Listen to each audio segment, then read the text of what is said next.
नेहा वर्मा,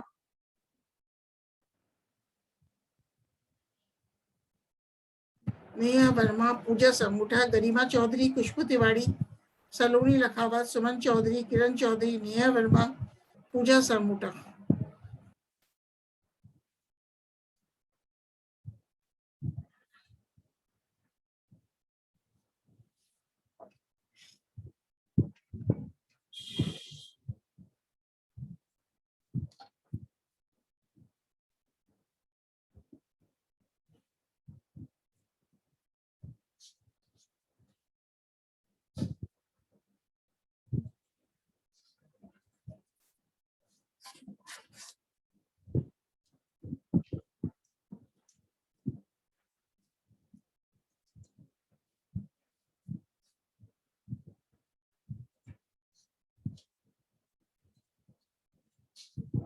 अफसाना बानो, अफसाना, नीतू बानो, शालिनी राठौर, शालू प्रजापति, सोनाक्षी, सोनाक्षी आ गए अब तो। Manisha Bairwa, Manisha Bairwa, Manisha Bairwa, Neetu Meena, Shalu Prajapati, Shalu Prajapati, Sonakshi, Neetu Meena, Galaxy, Shalini Rathore, Galaxy, Galaxy, Seema Meena. Ma'am practical का एग्जाम लगेगा क्या बोटनी का? प्रैक्टिकल तो बेटा लगना तो चाहिए, अब सोनाक्षी लगना तो चाहिए। नीतू मीणा, शालिनी राठौर, तनीषा शर्मा, सुमैया, तनीषा शर्मा,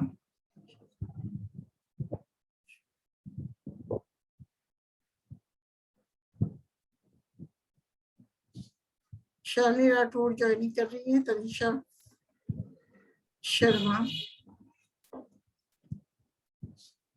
शालिनी राठौर को भी एडमिट कर दिया।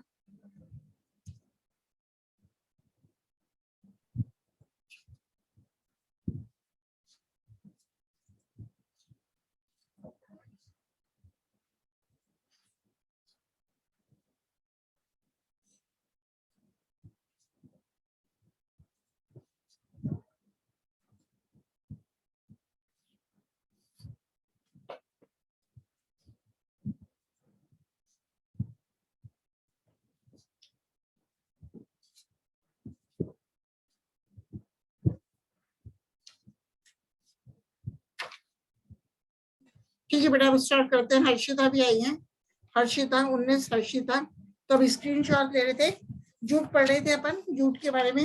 हर्षिता आ गई, अब स्क्रीनशॉट। हर्षिता आपका भी एक बार स्क्रीनशॉट ले लेते हैं, एक बार रुक जाओ, स्क्रीनशॉट आ जाएगा, हर्षिता भी आ जाएगी उसमें। स्टार्ट कर देते हैं।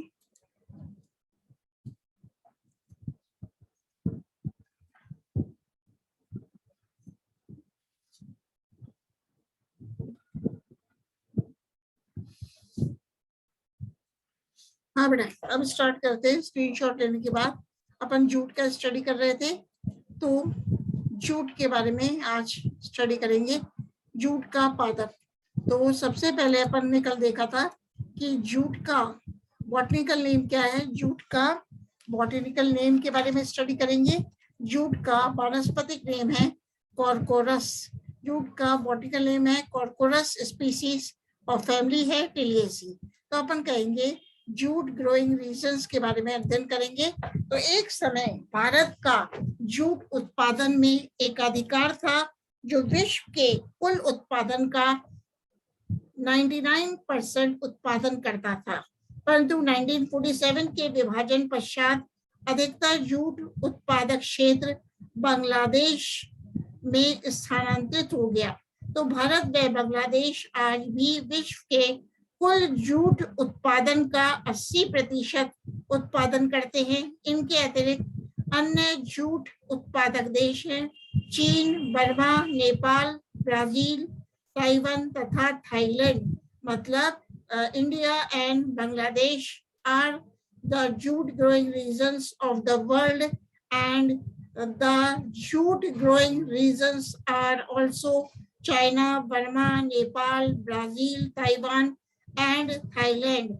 बांग्लादेश कच्चे जूट रॉ जूट का सबसे बड़ा निर्यातक देश है, जबकि भारत जूट उत्पादों, जूट प्रोडक्ट के निर्यात में सबसे अग्रणी है। भारत, इंडिया जूट उत्पादों के निर्यात में सबसे अग्रणी है। तो भारत में जूट की खेती पश्चिम बंगाल, असम, बिहार तथा उड़ीसा में की जाती है। मतलब the cultivation of jute in India is done in West Bengal, Assam, Bihar and Orissa, and the jute cultivating regions are also Uttar Pradesh, Tripura and Meghalaya. इसके अतिरिक्त उत्तर प्रदेश, त्रिपुरा तथा मेघालय के कुछ भागों में भी जूट की खेती की जाती है। पश्चिम बंगाल अकेला ही देश के कुल उत्पादन का 60% से अधिक उत्पादन करता है। तो अपन अब बात करेंगे what are the botanical characters of jute. उससे पहले अपन ले लेते हैं जूट की दो जातियां, जैसे मैंने बताई थी आपको। एक तो है कॉर्कोरस कैप्सुलरिस, एक है कॉर्कोरस ओलिटोरियस। कॉर्कोरस कैप्सुलरिस को व्हाइट जूट के नाम से भी जानते हैं। मतलब Corchorus capsularis is also called as white jute, and Corchorus olitoria को टोसा जूट के नाम से भी जानते हैं। Corchorus olitorius is also called as tossa jute. तो कॉर्कोरस कैप्सुलरिस के पादप साधारण लंबे होते हैं, जबकि कॉर्कोरस ओलिटोरियस के पादप तुलनात्मक रूप से अधिक लंबे होते हैं। कॉर्कोरस कैप्सुलरिस में पत्तियां चिकनी होती हैं तथा स्वाद में कड़वी होती हैं। क्यों? क्योंकि पत्तियों में कॉर्कोरिन पाया जाता है, इसलिए इसे कड़वा पात भी कहते हैं। इसलिए इसे कड़वा पात भी कहते हैं। और पत्तियों की कॉर्कोरस ओलिटोरियस में पत्तियों की ऊपरी सतह चिकनी तथा निचली सतह खुरदुरी होती है। मतलब in Corchorus olitorius the upper surface of the leaves is smooth and glabrous while the lower surface of the leaf is rough। ठीक है, तो कॉर्कोरस ओलिटोरियस की पत्तियां स्वाद में कड़वी नहीं होती, इसलिए इसे मीठा पात भी कहते हैं। और कॉर्कोरस कैप्सुलरिस का फल छोटा गोलाकार कैप्सूल होता है। In Corchorus capsularis the fruit is called as capsule and it is small and spherical, whereas in Coccolus olitorius the fruit is capsule but it is long and cylindrical। Coccolus olitorius का फल capsule होता है, लेकिन ये लंबा, बेलनाकार तथा उभारों युक्त होता है। Coccolus कैप्सुलरिस के बीज बड़े तथा भूरे रंग के होते हैं। The seeds of Coccolus capsularis are large and brown in color। Coccolus capsularis के बीज बड़े तथा भूरे होते हैं, जबकि Coccolus olitorius के बीज छोटे, हरे, धूसर या काले रंग के होते हैं। तो Coccolus capsularis व्हाइट जूट के रेशे निम्न गुणवत्ता के होते हैं। मतलब the fibers or the lint of Coccolus, the fibers of Coccolus capsularis are of low quality, whereas the fibers of Coccolus olitorius are strong and they are of very good quality। तो Coccolus olitorius के रेशे तुलनात्मक रूप से नरम, मजबूत तथा अच्छी गुणवत्ता के होते हैं। और Coccolus capsularis निम्न भूमि जाति है, लोलैंड स्पीसीज है जो जल आक्रांत स्थिति सह सकता है, जबकि Coccolus olitorius अपलैंड स्पीसीज है तथा जल आक्रांत स्थिति, जल आक्रांत वाटर लॉजिंग नहीं सह सकता। ठीक है, तो अब अपन बात करते हैं what are the botanical characters of jute. Jute के बॉटनिकल कैरेक्टर्स क्या क्या हैं? तो कॉर्कोरस की दोनों कृषित जातियां काष्ठीय, अल्पशाखित, ऊर्ध्व तथा वार्षिक होती हैं।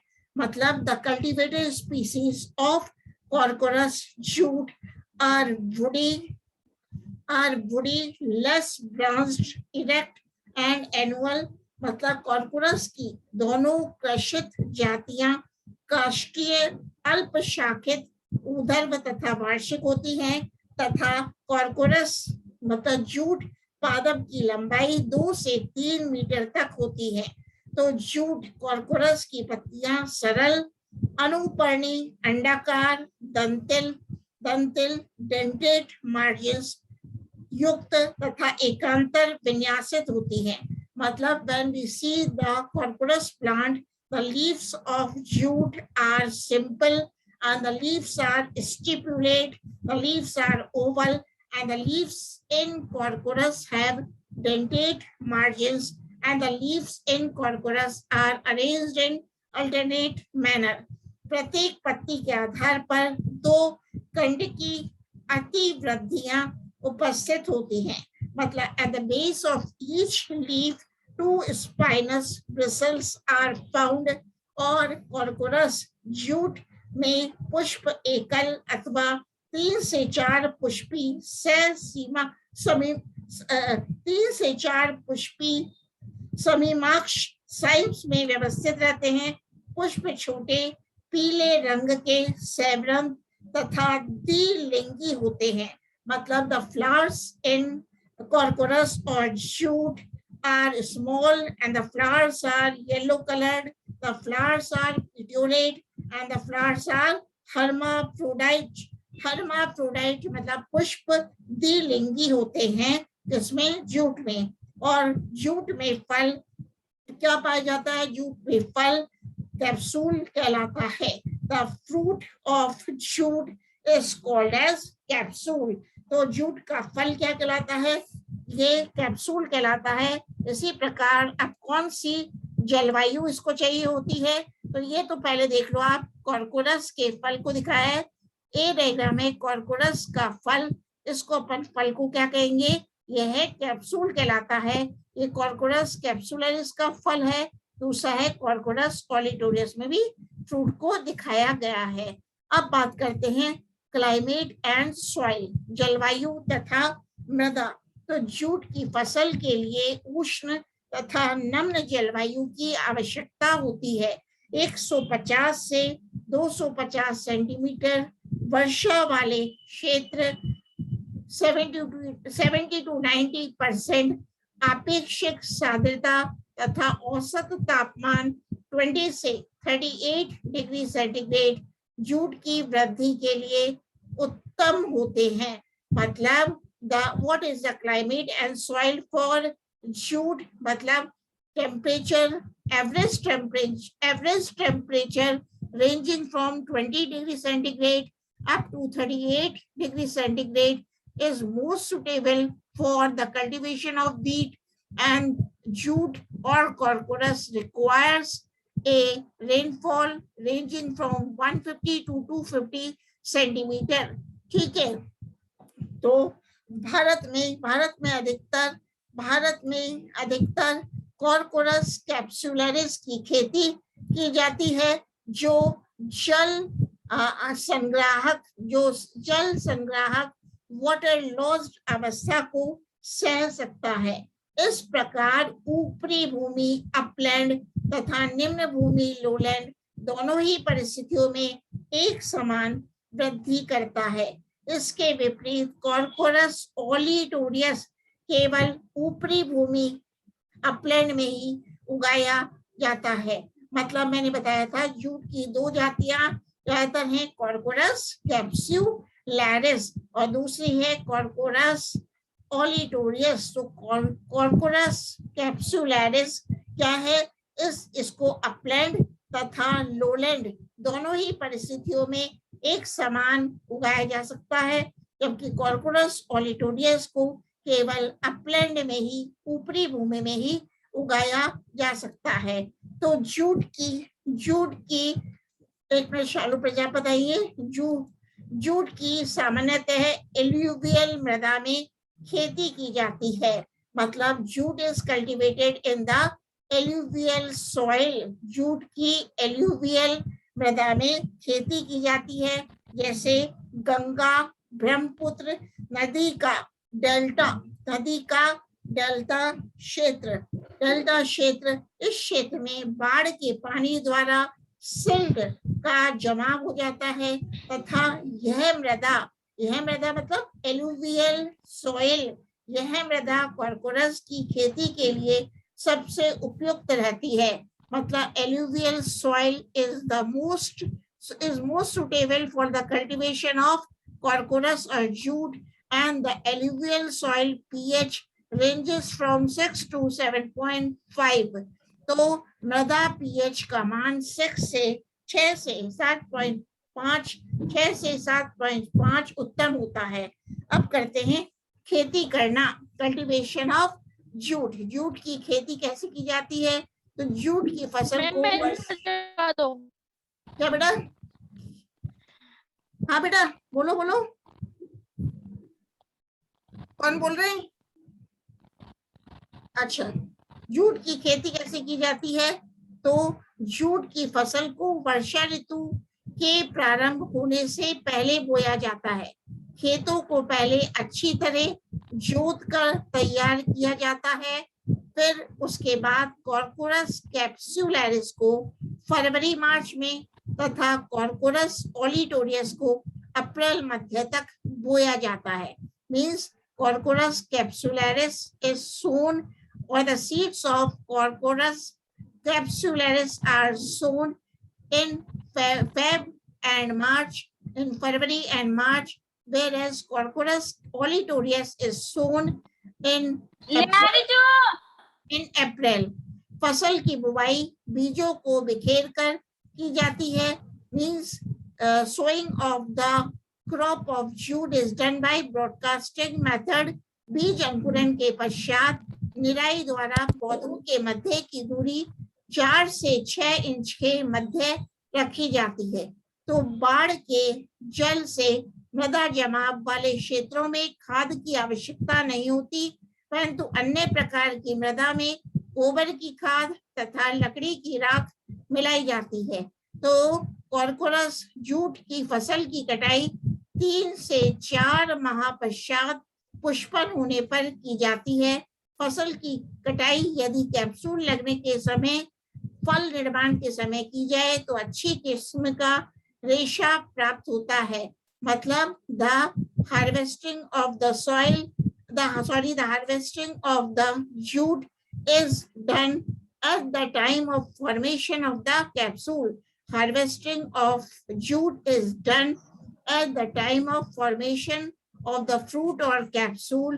इस अवस्था के पश्चात रेशो की गुणवत्ता क्वालिटी घटने लगती है, क्योंकि रेशो पर लिग्निन का जमाव बढ़ जाता है।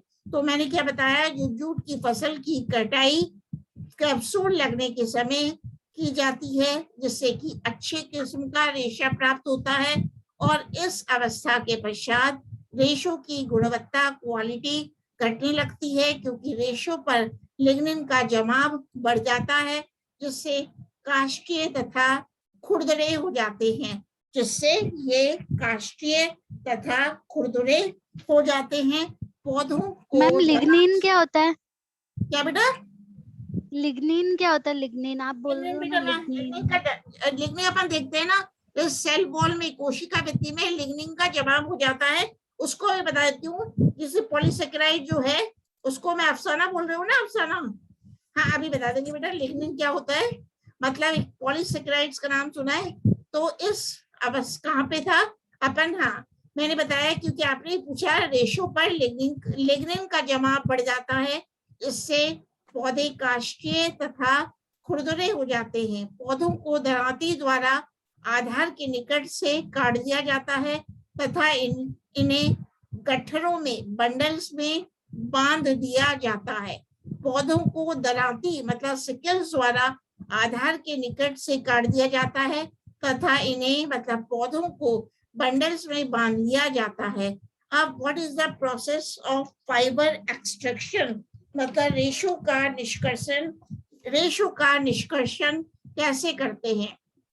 तो जूट पादप के तनों के सेकेंडरी फ्लोएम से रेशो को पृथक किया जाता है, रेशो को पृथक किया जाता है।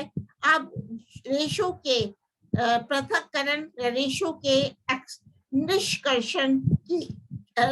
निष्कर्षण की क्रिया निम्न चरणों में होती है। रेशो के पृथक्करण की क्रिया कुछ चरणों में होती है। तो कौन कौन से है? पहला है रेटिंग है, ठीक है, पहला है रेटिंग है, तो रेटिंग है। दूसरा अपन पढ़ेंगे एक्सट्रैक्शन ऑफ जूट। तो रेटिंग क्या किसे कहते हैं बेटा? यह वह प्रक्रिया है जिसके द्वारा रेशो को तने की काष्ठ से ढीला व पृथक किया जाता है। मतलब रेटिंग में क्या होता है कि यह वह प्रक्रिया है जिसके द्वारा रेशो को तने की वुड से काष्ठ से ढीला व पृथक किया जाता है। In retting the loosening and separation of the fibres is done. बंडलों में बांधे गए पौधों को 3 से 4 दिन तक धूप में डाल दिया जाता है, जिससे पत्तियां सूखकर झड़ जाती हैं। तो रेटिंग में बेटा क्या करते हैं, जैसे कि बताया था कि पौधों को गट्ठरों में पौधों को बंडल से बांध लिया जाता है। अब बंडलों में बांधे गए पौधों को 3 से 4 दिन तक धूप में डाल दिया जाता है, जिससे पत्तियां सूख कर झड़ जाती हैं। अब इन बंडल्स को तालाब के जल में डाल दिया जाता है तथा इन्हें सुखा लिया जाता है। तालाब के जल में डाल दिया जाता है तथा इन तालाब के जल में इनको बेटा डाल दिया जाता है। 1 मिनट, इसमें लाइट कम आ रही है, 1 मिनट में बेटा इन्हें तालाब के जल में डाल दिया जाता है तथा दबा दिया जाता है। तो इनको अपन तालाब के जल में डाल देते हैं तथा दबा देते हैं ताकि बंडल जल में डूबी हुई अवस्था में रहें। तो पहले क्या बताया कि बंडल में पहले बंडल जो बंधे हुए हैं उन्हें धूप में डाल दिया जाता है ताकि पत्तियां सूख जाएं, और उसके बाद इन बंडलों को तालाब के जल में डाल दिया जाता है तथा दबा दिया जाता है ताकि बंडल जल में डूबी हुई अवस्था में रहे, और सूक्ष्म जीवों तथा जल की क्रिया होने से तने की कोशिकाओं से पैक्टिन, गोंद तथा अन्य श्लेषी पदार्थ घुलने लगते हैं। क्या होता है बेटा? सूक्ष्म जीव तथा जल की सामूहिक क्रिया से तने की कोशिकाओं से पैक्टिन, गोंद तथा अन्य श्लेषी पदार्थ घुलने लगते हैं, जिसके फलस्वरूप द्वितीयक फ्लोएम कोशिकाएं जो रेशो का स्रोत है अन्य ऊतकों से पृथक हो जाती हैं। रेटिंग क्रिया में वातावरणीय परिस्थितियों के अनुसार 20 से 25 दिनों का समय लगता है। तो रेटिंग क्रिया में अवायुवीय जीवाणु क्लोस्ट्रीडियम पैक्टिनोवोरम तथा क्लोस्ट्रीडियम फेल्सीनियम का विशेष योगदान होता है। मतलब retting is done by the bacteria Clostridium pectinovorum and Clostridium felsineum. तो रेटिंग का अपने प्रोसेस देखा, और अब देख रहे हैं निष्कर्षण, कॉटन का निष्कर्षण। तो बंडलों को जल से निकाल लिया जाता है। पहले तो मैंने बताया कि बंडलों को क्या करते हैं, 3 से 4 दिन के लिए धूप में रख देते हैं, और जिससे कि जो पत्तियां हैं वो झड़ जाती हैं। फिर बंडलों को जल में डाल दिया जाता है। जल में डालने से क्या होता है, बंडलों को जब जल में डाल देते हैं तो दाब पड़ता है। अब अपन बात कर रहे हैं निष्कर्षण की। तो बंडलों को जल से निकाल लिया जाता है तथा 10 से 12 तनों के समूहों को बंडल बनाकर लकड़ी के हथौड़े या मोगरी को अपन मॉलेट बोलते हैं, द्वारा हल्के हल्के पीटा जाता है। तो बंडलों को जल से निकाल लिया जाता है। फिर इन बंडलों को जल से निकाल लिया जाता है तथा 10 से 12 तनों के समूहों को बंडल बनाकर लकड़ी के हथौड़े द्वारा हल्के हल्के पीटा जाता है, जिससे रेशे अन्य ऊतकों से एकदम पृथक हो जाते हैं। अब इन्हें जल में डालकर अच्छी तरह हिलाया जाता है, जिससे रेशे ऊतकों से मुक्त हो जाते हैं तथा शेष ऊतक जल में निकल जाते हैं। इन मुक्त रेशों को धोकर धूप में सुखाया जाता है तथा सूखने पर बंडलों में बांधकर विभिन्न उत्पादों के निर्माण के लिए फैक्ट्री में भेज दिया जाता है। तो ये है जूट की प्रक्रिया। ये किसकी प्रक्रिया बताई मैंने? जूट की प्रक्रिया बताई। ठीक है, अब एक मिनट अभिलाषा इससे पूछा है, अफसाना ने पूछा है ना, अफसाना ने पूछा है क्वेश्चन। ठीक है, तो एक क्वेश्चन, एक राइटिंग की प्रक्रिया क्या होती है? लिग्निन जैसे है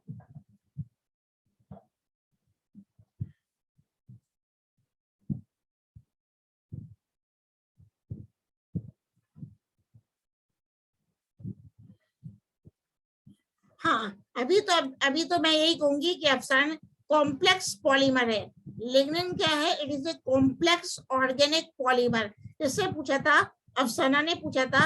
अभी तो इतना बता देते हैं बेटा, लिग्निन क्या है आपने पूछा, तो lignin is a complex organic polymer. जैसे कि आप पॉलीमर्स के बारे में अध्ययन करते हो, तो लिग्निन भी एक जटिल ऑर्गेनिक पॉलीमर है। ठीक है, तो ये अपन ने पढ़ा। अब कैरेक्टरिस्टिक्स ऑफ जूट फाइबर्स और बता देते हैं जूट रेशो के लक्षण। ये नेक्स्ट क्लास में, और किसी को कुछ पूछना है तो पूछ लो। यहाँ पे तो आरती चौधरी, आप भी सेकेंड ईयर में हो क्या बेटा? आरती मैम थर्ड ईयर में।